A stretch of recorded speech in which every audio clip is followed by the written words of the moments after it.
I didn't know her. And she was framed picture on my desk because she represented my ideal customer. And I even had a friend come in one day and she's like, who's that? I'm like, I don't know. She's like, you're weird. I go, I know. But I explained to her why I had a picture of a stranger framed on my desk. And like my kids and my husband are nowhere to be found. That's fine. Why I did that was because I knew who she was. And every day I'd show up and I'm like confused about the content to create or didn't feel like being here. I'd look at that picture. I'd be like, oh, she needs me today, right? Because especially for women, going into business is because, yeah, we want to make money, but we want to be of service to others. That is generally why we're here. We have deep desires, we have a mission, we have passion, and we're really good at something. And we want to provide that value to others so that they can shine as well.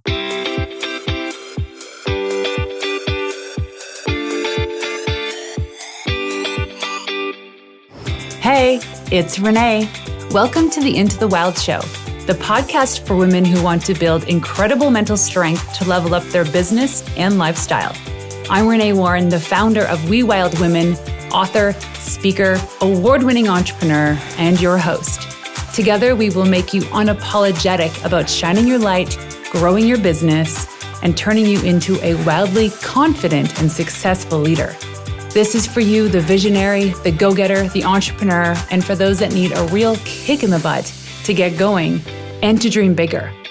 Each week, I bring in leading experts and entrepreneurs to help you take leaps in the right direction, because I know the best advice comes from someone who has successfully done it before. So, are you ready to level up? Welcome to Into the Wild. Hey, you wild women! Today I have a little different of an episode coming at you. The other week, on October 25th, I hosted a preloaded marketing year workshop, which was phenomenal. We had over 30 women join us. And when it was done recording, I was like, you know what? This would be a really great podcast episode because there's a lot of juicy nuggets in there that I taught these women about how to create a preloaded marketing year so that you reduce your stress, you reduce your anxiety, and you create really phenomenal marketing assets that allows you to grow your business, because essentially that's what we are doing. So in that workshop, I taught all of these women, and they asked brilliant questions, what it means to launch a PR strategy and a PR campaign, the work back schedule for that, how to create a 3-month calendar that works for you to actually bite off those big pieces and get work done, as well as really neat conversations about what it means to create an ideal avatar, an ideal customer avatar, which is crucial for everything that you do when it comes to marketing, especially when it comes to building your authority. And so I talk about all of that on this episode, which is a recording of the workshop that I did. So the formatting is a little bit different. And one thing I did want to mention that there is a Google document that is a template that you can copy to create these documents for yourself. And the only way to access them is to join our Facebook group, which is the Wild for Female Entrepreneurs. We'll put all of those links into the show notes below. Please enjoy this recording of the Preloaded Marketing Year workshop.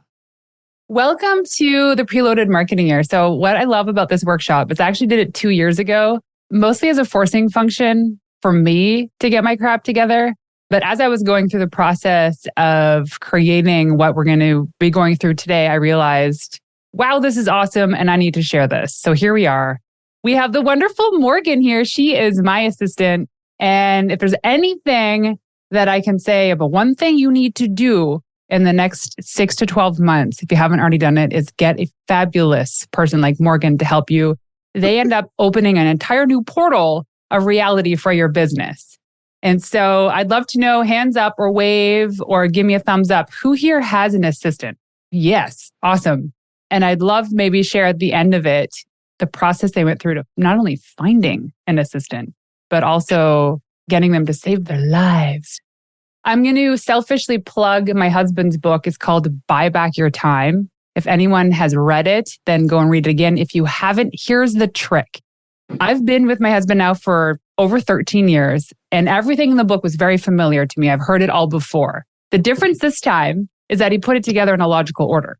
I remember laying in bed and I was on chapter 2 and I closed the book. He was laying next to me and I turned to him. I was like, holy crap, damn, this is actually good. He's like, I know, like it shocked him. And I go, but I've heard this all before. And the point of the story is that when you put something together in a logical order, it makes everything make sense. So today we're going to talk about creating a preloaded marketing year. However, there's different ways we're going to approach this that might not be so intuitive, or it might be to you. I don't want to overwhelm you. There's probably a lot of the steps that you already do. And if you don't do, that's okay. All I ask is that you just bite off the piece that you can do in 3-month intervals. And we'll talk about this. So I'm going to kick things off. Really, if you have any questions throughout the presentation, what I really encourage you to do is to actually plop them in the chat right as you have them and not save them to the end. And here's why, because we're going to go through different ways of approaching certain, I guess I'll call them departments in marketing. And I just want to make sure you get the clarity as you go. So make sure you have a pen and paper ready to go, maybe a cup of coffee. So cheers to anyone who's still drinking coffee. I don't know what time it is where you are, but it's 9 a.m. here. And I stopped drinking coffee at noon. Let's talk about this picture for a quick sec. If you guys are in the Kelowna or Okanagan area, there is an incredible woman named Kristen who does these beautiful photo shoots. And she has this really cool package where you can book something like 3 photo shoots in a year. And it's so brilliant how she does it. And this was the last one. If you ever see the evolution of these photo shoots, it's like the first one I did, it was well over a year ago. And the person that I became in that time went from like wearing muted colors and just looking kind of pretty to just being loud and audacious and bold and out there, because I just became a whole new woman in the last 12 months. So like, can we celebrate that? Not just for me, but for those women out there too, who are like, Renee, I'm stuck. It's really about just taking the leap. And this marketing plan might be able to help you. So hi, I am Renee Warren. I'm the founder of a company called We Wild Women. And if you're on Instagram and you're not following me, that's okay. Here's my Instagram handle, Renee_Warren. And I believe that there's a lot of women that I see these faces here. I look at Shelby because I call her like my virtual bestie. If you guys ever need a vocal coach, you got to go check her out. She's awesome. I think one of my favorite TikToks to follow are all of the people that are on The Voice. You know what I'm talking about? Like these kids that go out there 13 years old and they start singing, they just floor you. And then I think of Shelby. So anyways, go follow me on Instagram. Any questions about anything, parenting, health, PR, I'm here. So a little bit about me. I'm a mom to Irish twin boys. When I started my previous marketing agency, we had clients from all over the world, from South Africa to San Diego. And I had both my babies in the same year as starting a business. And I don't recommend you doing that. Don't have 2 babies in the same year starting a business, even though we think that babies sleep all the time. They do. They sleep all day, but they don't sleep all night. So you end up being a wreck. I launched and scaled a 7-figure PR agency, get this, without having never pitched the media a day in my life. Because I figured, you know what? Like most entrepreneurs, I'll just jump and build my parachute on the way down. But it didn't catch me. Anyways, I learned a lot about myself in the last couple of months. I realized that every business I started, I had no prior experience. I started a restaurant when I was 17 years old because my mom told me to get a job. And I thought that running a business meant you didn't work a lot and you got paid well. And so I started a restaurant. Also, don't do that. Don't do anything I've done. Just joking. I co-authored a book called Get Covered, How to Craft, Pitch, and Sell Your Startup Story to Get More Customers, because I thought we just take our top performing blog posts, which we had an incredible blog, and you just kind of throw them into a book and publish it, and then you'll sell 1 million copies. Well, it doesn't work that way. And it took me 2.5 years to write this damn thing. And I live in Kelowna. And what I love about sharing that story is this city, Kelowna, BC, we call it Kelowna-fornia as our dream of just pretending that it's sunshine all the time. It's a beautiful city in the sense that it attracts a lot of people that want to move here for lifestyle and not necessarily because they got a job or for family. And so those that are coming here want to be here because of the area. And so in the last 2.5 years, almost 3 years that we've been here, we have created community, plugged ourselves into an incredible community. This is a wonderful place to visit, especially if you're a skier, downhill mountain biker. We've got a gorgeous lake. So if you're ever in Kelowna, BC, please hit me up. I know there's some women online here today that are here and they could vouch for the fact that this is an awesome city. So really quickly, we're going to do a couple exercises because it is a workshop. So you will be working. But here are the things that we're going to talk about. The number one thing is the importance of planning, why we're creating a preloaded marketing year calendar, your year in review, lead times for all channels. And this is huge, especially if PR is kind of on the thing that you want to do for yourself or have someone do for you in the year. Because for a lot of podcasts, for instance, lead times could be 6 to 12 months. how to create a work back schedule, and then tools and trends for 2024. So I don't actually have a full slide about this. I'm going to insert tools and trends throughout the presentation. Some of them are free, some of them are paid for. But first off, the first tool I want to introduce you guys to, if you haven't already downloaded the free version of this app called Boards. Has anyone used Boards before? I think it's just called Boards. Essentially what it is you can create, it's so beautiful. You can create a bunch of text so that when you're like in Instagram and you're having a conversation with people using it as like a sell by chat channel, you can actually pull in content from these preloaded boards. So instead of retyping everything or cutting and pasting from a notes file, go check it out. Morgan, if you can, find the link for it. It's just called Boards. It has black letters, white background. I only know it on the Apple. I don't know if it's for Android. It has been an incredible time saver for me, as well as helps me avoid human error because we all make mistakes. So the purpose of this presentation is designed to help you, especially if you have a small team or no team, to create a plan that doesn't overwhelm you or cause confusion. So I know when we look at like a 30,000 foot view of everything we can do, there are certain things that we can do, but there are most things that we should be doing. And so I just want to make sure that you're taking pieces from this presentation that actually help you with your business. The idea is to be proactive in your marketing efforts so that you do things well and on time. You're not looking at your calendar thinking, oh crap, I have to do a reel today about this. And you end up throwing something together that isn't just that great. So we want to make sure that whatever we're putting out there has intention, has meaning, and it is exactly what you want it to be. So this plan will help you not rush anymore, make less mistakes, increase your revenue, and be more creative with your campaigns and the stuff that you're doing. Yogi Berra says, if you don't know where you're going, you'll end up someplace else. And sometimes someplace else is beautiful. However, oftentimes it's not. There's a really beautiful analogy that I say in terms of like presentations like this is like you might be on the right course, but if your destination is 100 miles away and you change direction by even like 0.5% at the very beginning of your journey, you're going to be so far off track. It's crazy. You will not reach your destination. So the point is to be as close as we can to where we want to go. We choose our destination when we get there for business, and this marketing plan workshop is going to help you hopefully get there. Why planning is important. Working from a plan, I've identified, has 4 distinct benefits. Reduces mistakes, saves times, provides focus, and it keeps you focused on your purpose and your mission. So we're going to talk a lot about like avatars. I know people are like, Renee, that's so boring. But yes, we need to bring in our ideal customer for many reasons. And there's a couple other things related to this as well to keep you focused so that you drive your purpose towards your purpose and your mission. One example that I love as of late, if anybody follows Lori Harder, she has an incredible podcast. She's one of my favorite podcasters. And she was saying about a year ago, when she really started to get in tune into her purpose, her mission, and her ideal customer, that she started to create content on social media, predominantly Instagram, that was more geared towards that content. And what happened was she ended up losing a lot of followers. And when you spend all this time and money building your followers, it's like detrimental to you. It almost breaks your heart that people are dropping off. I see it all the time. And that's okay. Because what happens is the people that stay are sticky. They are there because of the stuff that you're showing up for. So when you go into who you are in alignment of your intentions and your values, you will attract the right people. So it's not about numbers, although numbers are great. It's really about the quality of the content you're putting out there to attract the quality of the people that either become your cheerleaders or they buy from you. Both are equally as important because you need cheerleaders. So why create a preloaded marketing year calendar? It helps you to be incredibly organized. But here are some statistics. CoSchedule. CoSchedule actually has a really cool tool. Here's another tool that you can put down in your notes called the Subject Line Analyzer tool. It's free to use, and I use it for every single one of my podcast titles, blog posts, you name it. Essentially, what you do is you plug in an idea of what you want for a podcast title or a blog title, and it'll grade you out of 100, and it'll tell you why it's good or bad and how to tweak it. And it's been a game changer for us.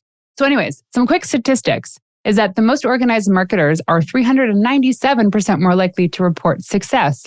Seems obvious. Goal-setting marketers are 376% more likely to report success, and marketers with a documented strategy are 313% more likely to report success.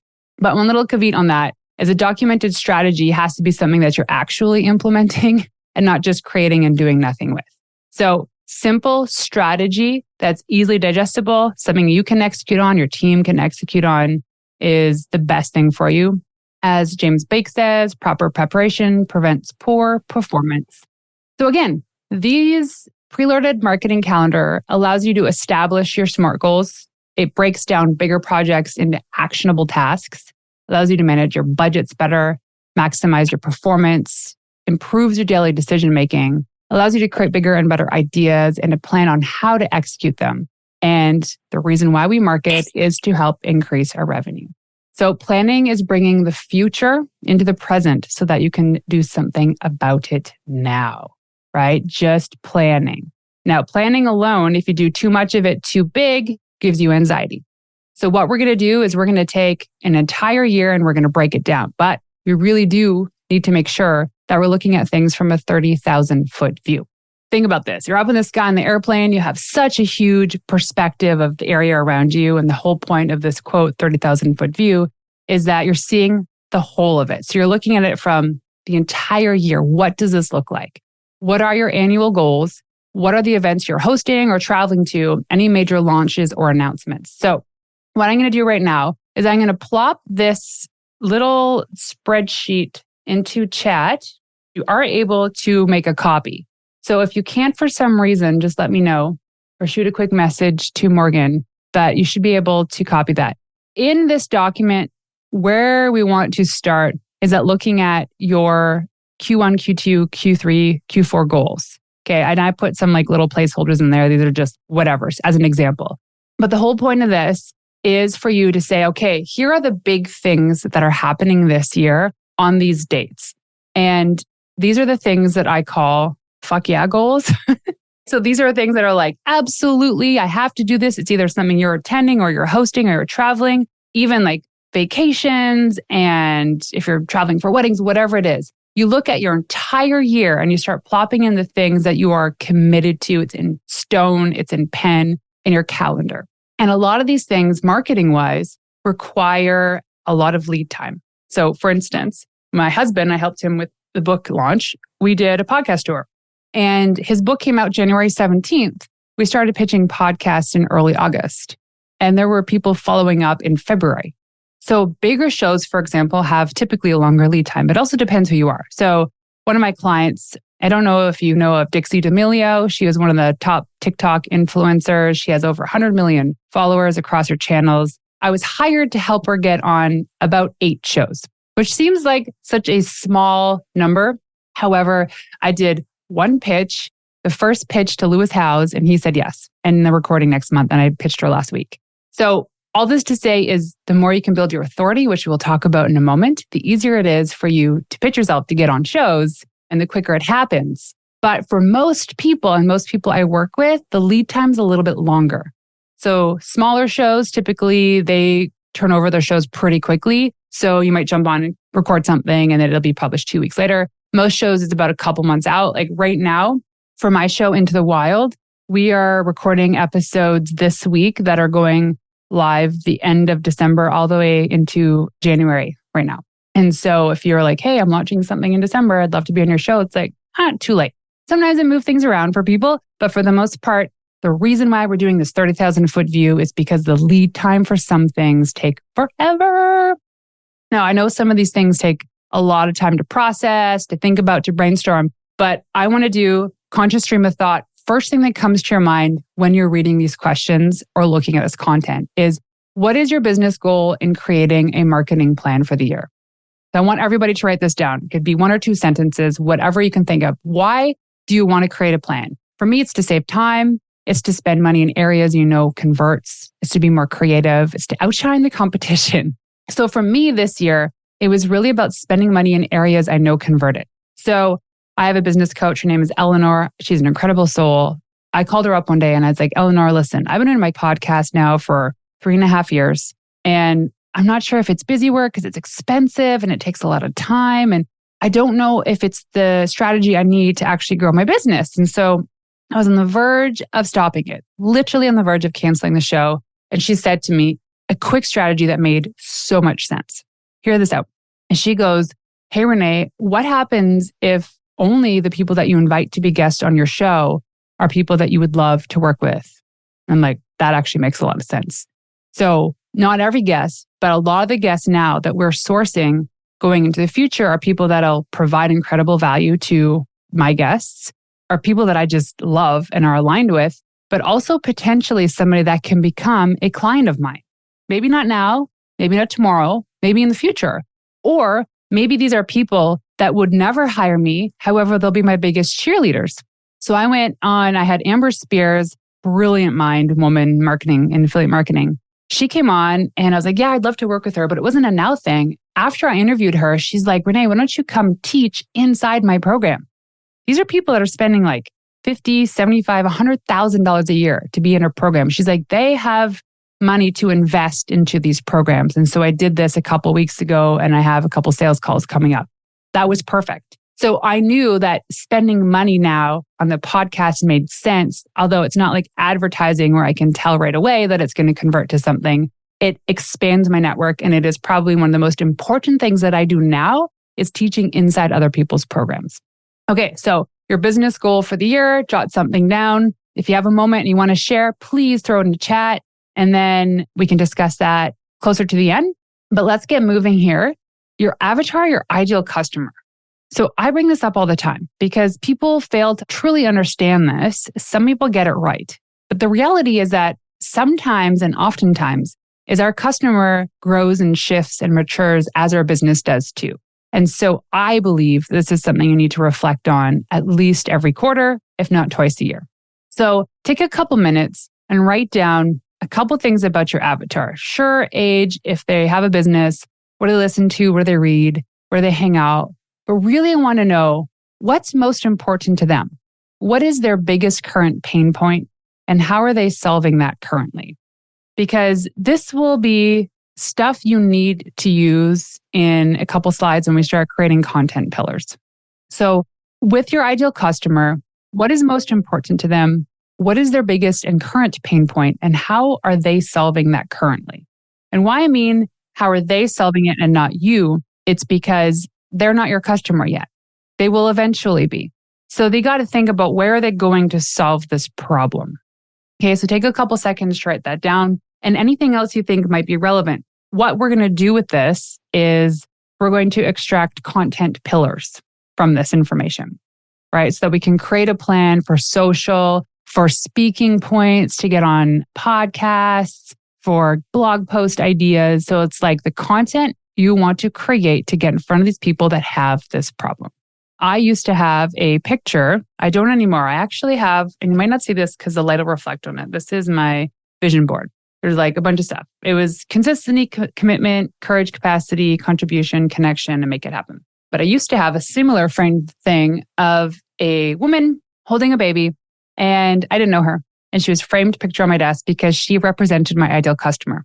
And I even had a friend come in one day and she's like, who's that? And I'm like, I don't know. She's like, you're weird. I go, I know. But I explained to her why I had a picture of a stranger framed on my desk. And like my kids and my husband are nowhere to be found. That's fine. Why I did that was because I knew who she was. And every day I'd show up and I'm like confused about the content to create or didn't feel like being here. I'd look at that picture. I'd be like, oh, she needs me today, right? Because especially for women, going into business is because, yeah, we want to make money, but we want to be of service to others. That is generally why we're here. We have deep desires, we have a mission, we have passion, and we're really good at something. And we want to provide that value to others so that they can shine as well. Does anybody want to share anything about their ideal customer in chat right now? I mean, I'd love to know if I'm anybody's ideal customer.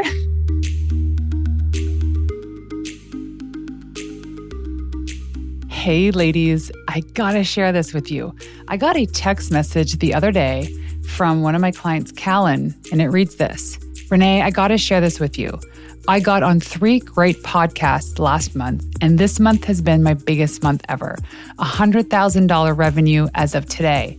8 out of 10 of my clients came from podcast audience.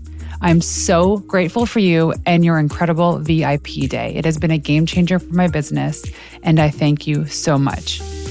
Wow. I mean, that's just proof that podcasting works. And that's just one example. Another one of my clients, Allison, she says, Renee, the solution you provide is super valuable, even beyond pitching the media. I've used it to reach out to warm leads, which has increased engagement and is helping me grow my business. So there's something to be said about the people that are investing in the Authority Booster Intensive Day, so my VIP day, which is me creating your world-class PR strategy, which comes with so much custom content, a custom pitch list, which is I'm writing and my team is writing your pitches, the pitches that you would reach out to the podcast, to bloggers, to media, to TV, to radio, as well as a custom media list. So this is sourced from our database, our master list of media, and we pluck the right contacts based on your business goals so that we can help you create a PR strategy that your team can integrate and just plug into the marketing tactics that you're already doing. So if you're interested in signing up for the VIP day, I do a couple a month. You can go to wewildwomen.com/VIP day. That's wewildwomen.com/VIP day. So Heather asks, can you have more than one avatar? Yes, you can. I know HubSpot's really good at identifying this. The way that I describe it is like a target, right? The middle is the bullseye. And while you're really trying to aim for the bullseye, because there's one person that's a sweet spot, there's still the halo. So there's still the rings around the bullseye. They still count as points. So there's like primary, secondary avatar. Sometimes people have a tertiary avatar. So Shelby's a vocal coach and she has 2 avatars, high-end artists and other vocal coaches. So I'm not your ideal customer. You do not want to hear me sing. And I know you said it before. Sure, Renee, I could probably help you, but heck no. I am not a vocal coach and I'm not a high-end artist. Although I do have drums next to me. Does that count? Probably not. Okay, let's go up here. Okay, so Erica says she's an expert in her field, speaker, coach, course creator, wants to use her story as a catalyst for change that creates income and impact. She's ready to write her book. Amazing. Oh, that might be me. Actually, we should chat afterwards. And then Julia says that I might be your ideal client in the future. I support women struggling with the complex hormonal challenges from, oh my gosh, for menopause. Yeah, like that's in 50 years for me, Julia. Jeez, no, actually, I feel like I'm going through perimenopause now. Gray hairs are coming in. All this stuff's happening. So Julia, hit me up in probably 4 years. I'll need your help.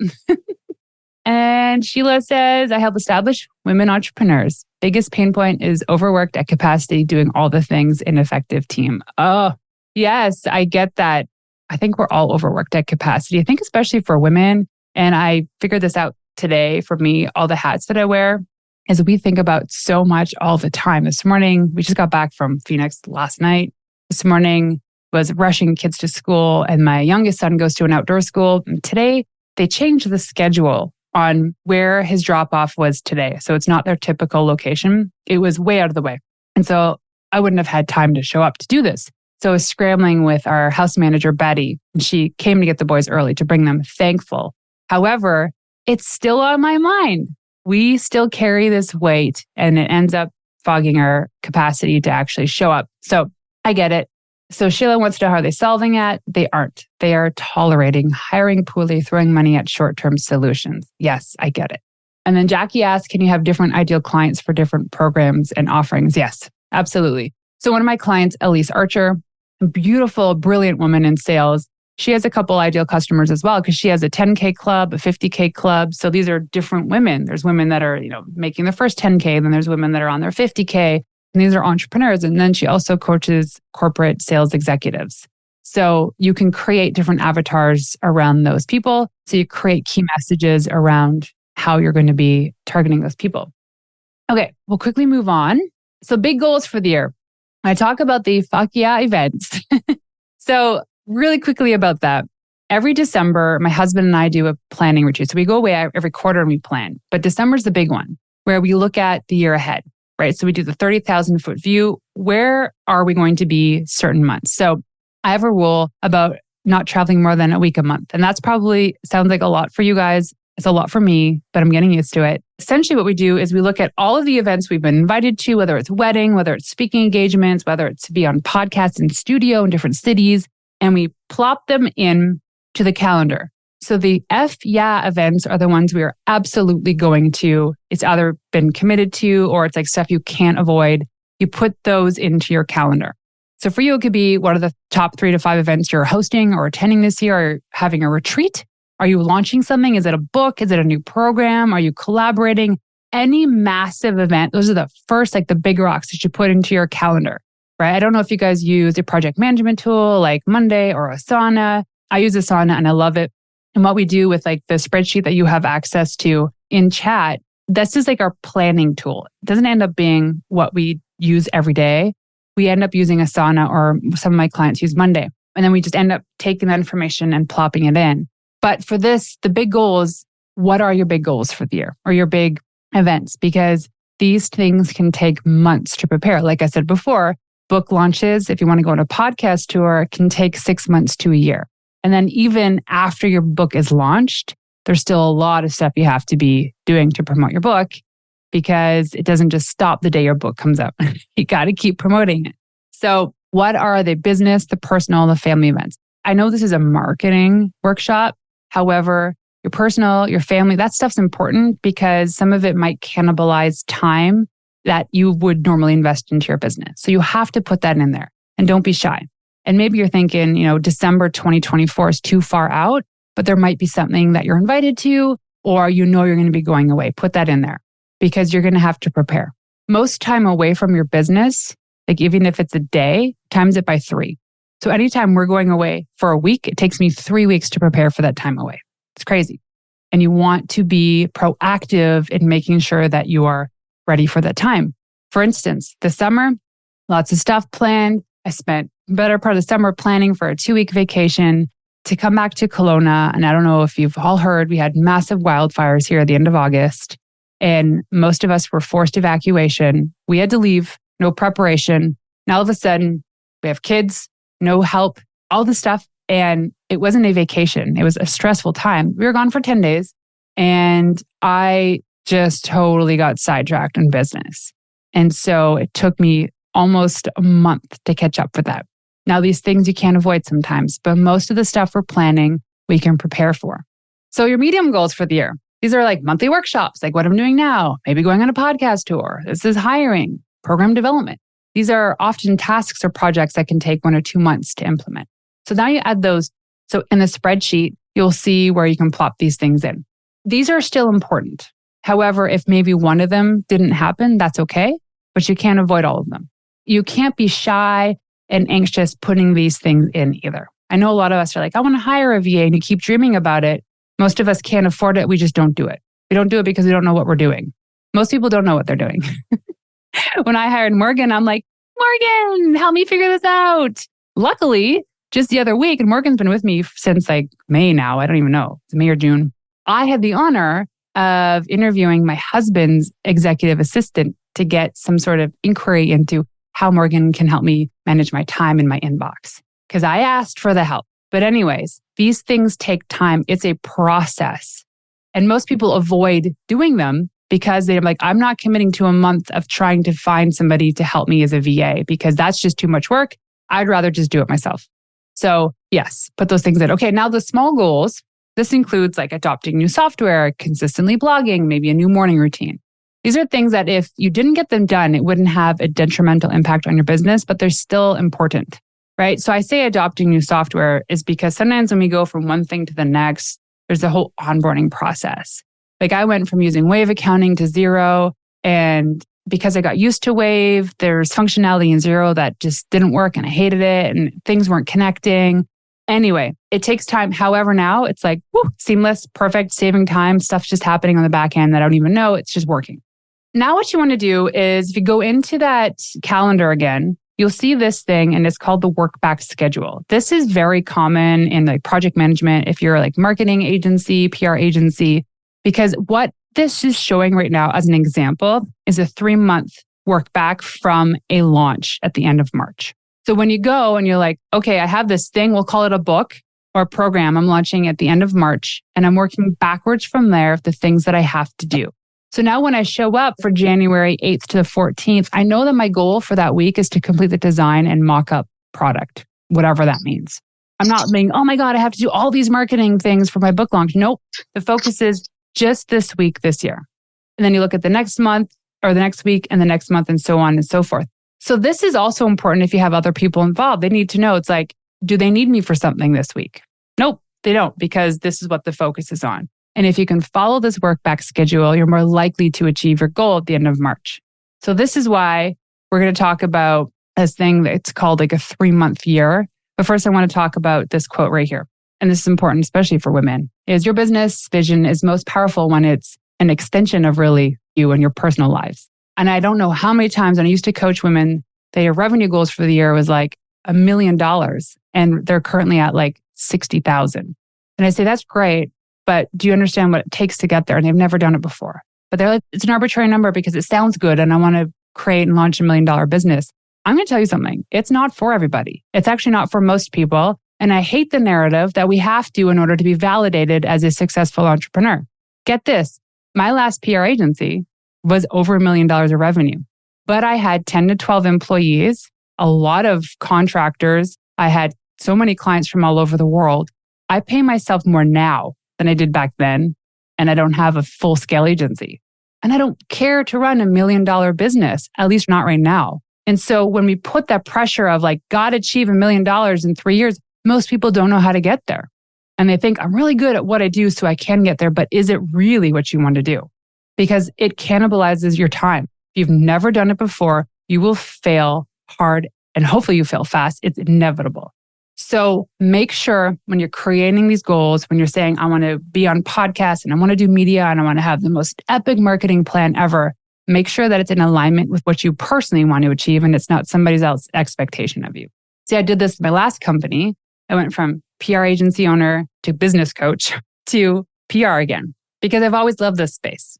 Now in those 3 years I did coaching, it was fun, it was great, and I made decent money, but I never loved it. And I was dragging my heels. And because of that, I could never grow beyond $100,000 because that was my block and I didn't want to do it. So finally decided I'm done. I'm not doing this anymore. I'm going back into PR. You need to understand your business goals to know what marketing initiatives to pursue or to pause. You need to create the vision for what the year will look like. You can literally train your brain to act on your vision just by thinking about it. Let me tell you a story. If you haven't already heard this one. I was at a Tony Robbins event last December, my second time going to Date with Destiny. And if you've ever been to a Tony Robbins event, crazy time. You're in a room with thousands of people and he like hyper puts air conditioning into the room and there's no food and you're in there for like 12 hours and people are jumping around crazy, high-fiving each other. It's a crazy space. But the second time I went, I got it. And I did the work. They give you a notebook and I like diligently filled out every little thing and did every activity. And at the end of it, I knew in my soul that I did not want to coach anymore and I wanted to get back into PR. And so I envisioned it. What does that look like? What is this business about? Who am I working with? And on the second last day, coming home at like 2 a.m. after an incredible day of development, and I opened my inbox. And without even telling the world that I wanted to do PR again, I had 2 emails from people that wanted to hire me. So I genuinely believe that that manifestation works, that putting it out into the world means it'll eventually come back to you. So coming back to this is doing moving the needle work versus the busy work. An example is this year is my year of implementation. Last year, I think I signed up for every course, I had a coach and all these things. There was lots of content that I was downloading, but I wasn't implementing anything. And I said, 2023 is the year of implementation, which I'm going to take everything I learned. I'm not going to do another course or do any of this. I'm just going to do everything I learned. And it saved me time. It saved me money. Because here's what happens was when we, and maybe some of you are on this workshop for this reason too, and I totally get it. My heart's with you. We think that learning is productive. And sometimes it can be. But most of the time, we just go to the next thing, to the next thing, to the next thing. Because if we think we're learning, then we're getting something out of it, which sometimes we are. But really, the most successful people are the ones that implement. Erica calls it confident action year. I love it, is take action. It's all about implementation. We can dream about it, we can envision it, but guess what? You also have to do the work. Learning can be procrastination. Exactly, Vera. It can be a trauma response too, because we're too afraid to actually do the thing. I shared on my Instagram stories this morning a quote that has been playing in my mind now for 3 days, just over and over again. And it goes like this: one day or day one, one day or day one. One day I'm going to do and execute my marketing plan. One day I'm going to start recording more reels. Or today's the day one.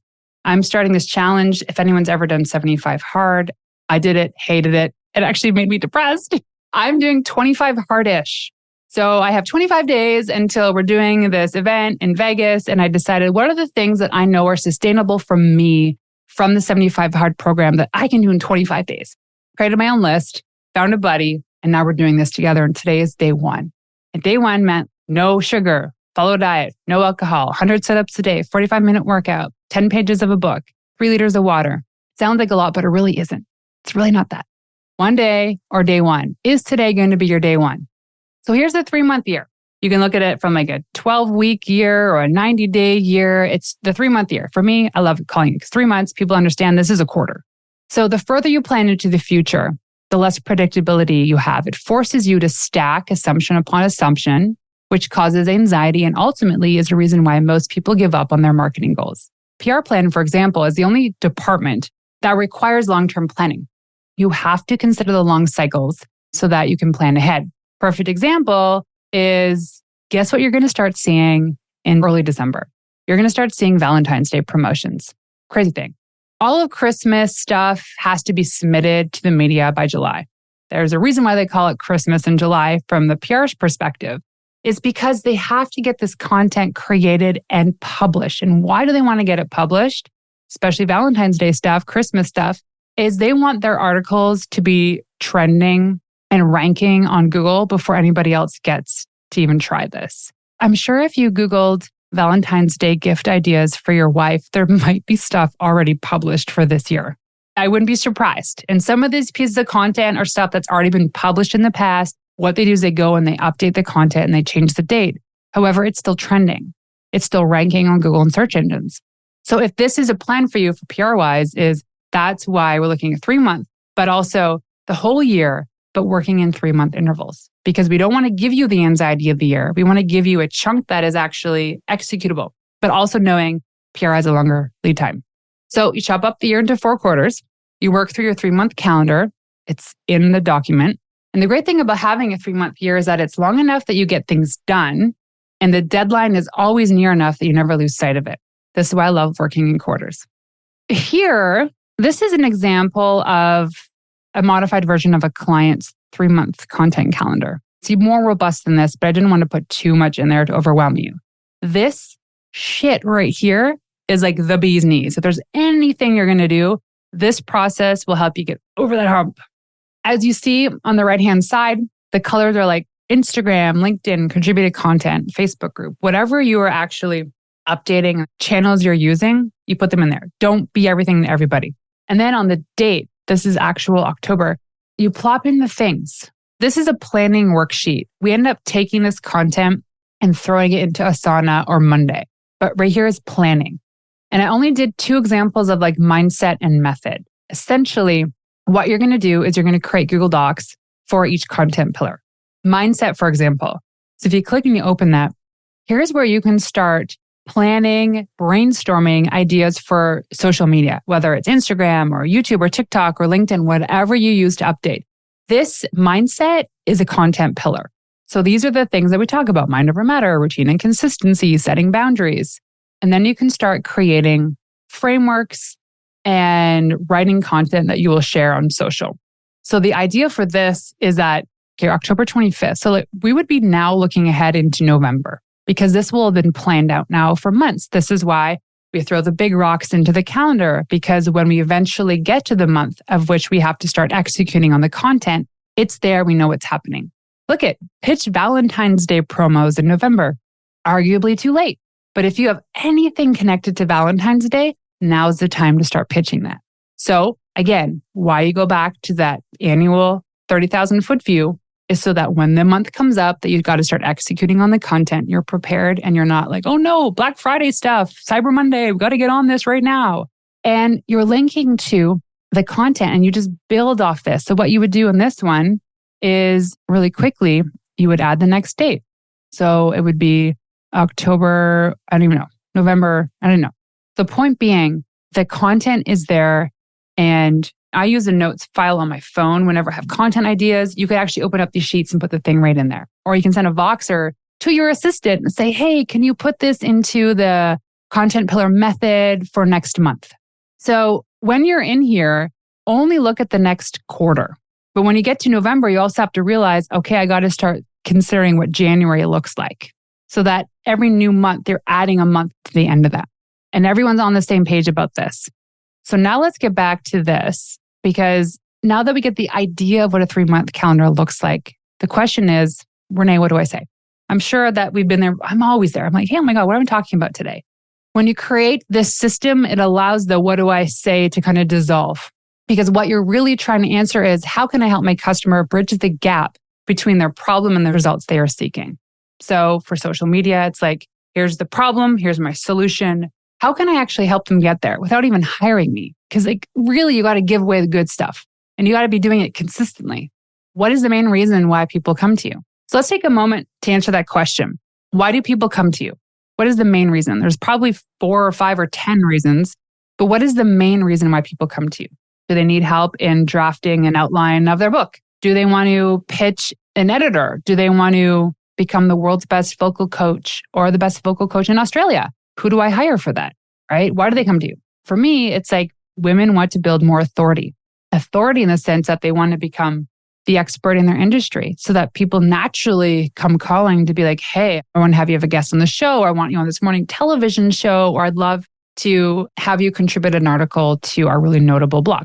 Why do people come to you? For me, it's authority builder. And the de facto of that is building women's confidence, creating systems and plans so that they're not overwhelmed with what to do and what to say. We create that system for them.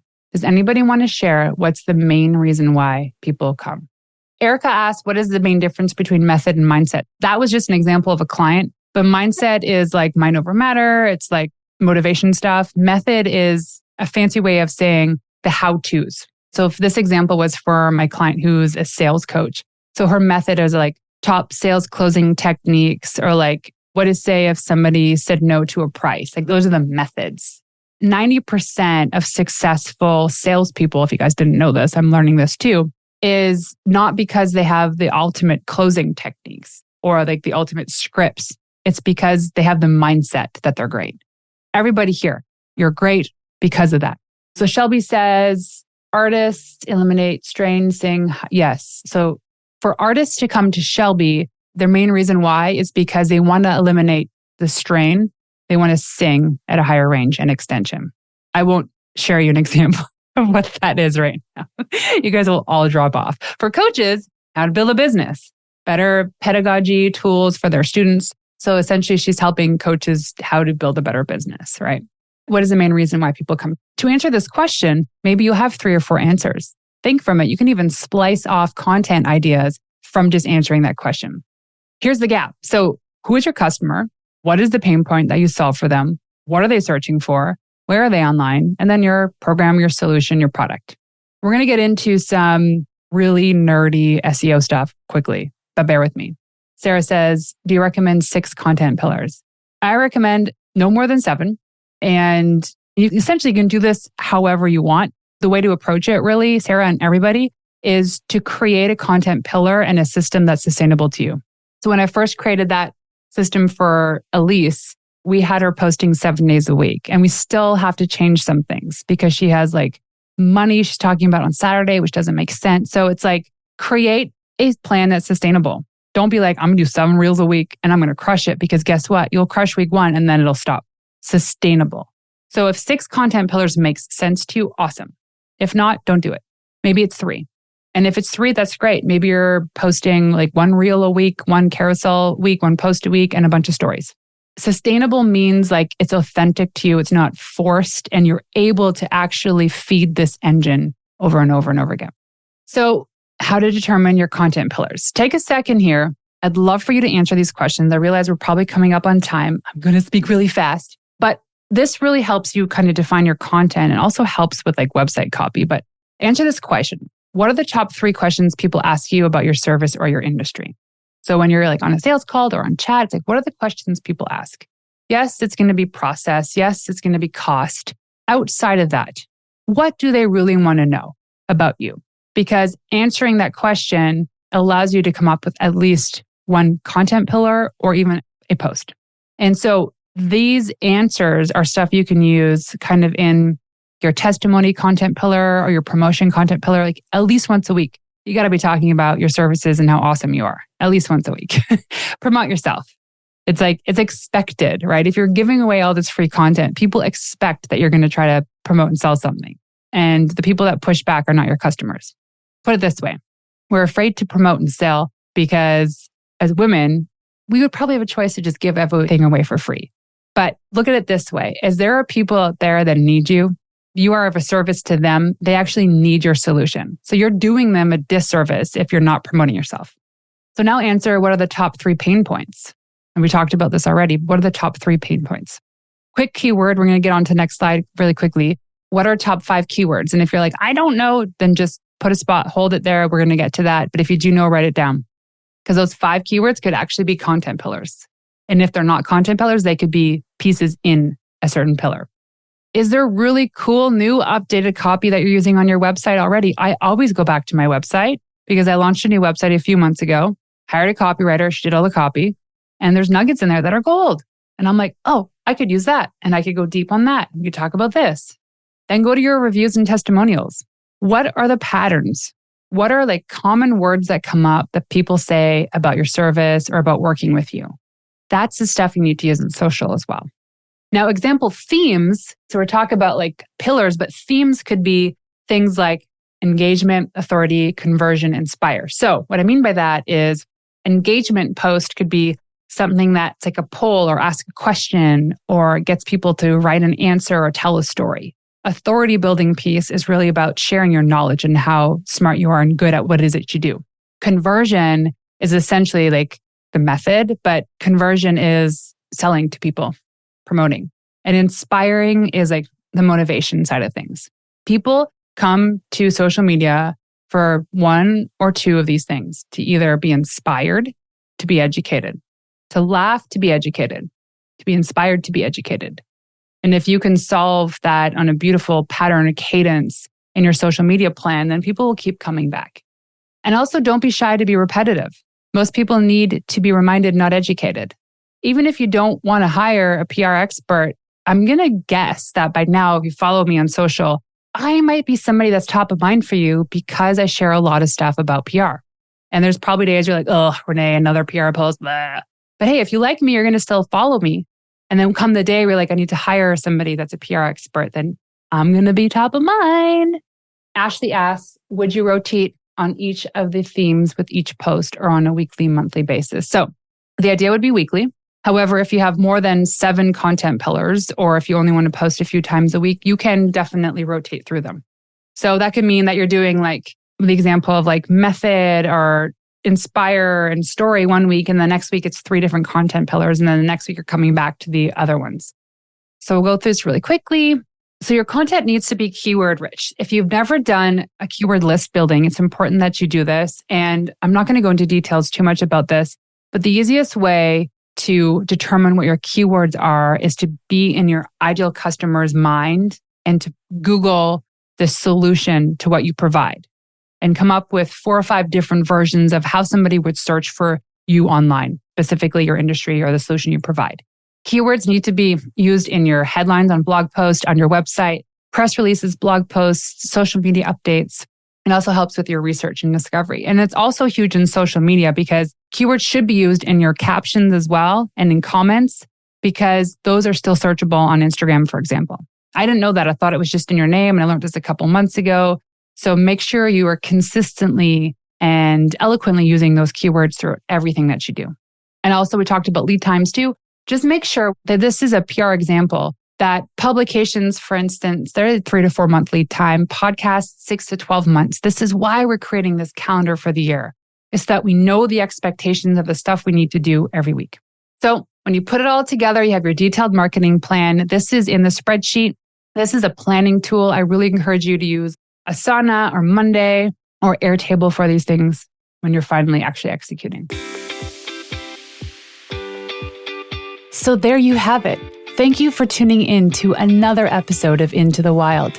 To make this girl happy and to help reach other women who are dreaming of starting their business, please leave us a 5-star review on iTunes and everywhere you listen in. Also, if you want to find me in the wild, check me out on Instagram at Renee_Warren. That's RENEE_WARREN. And leaving you with one of my favorite tips of all time: the best advice you could ever receive is from someone who has successfully done it before you. Until next time, ladies, peace out.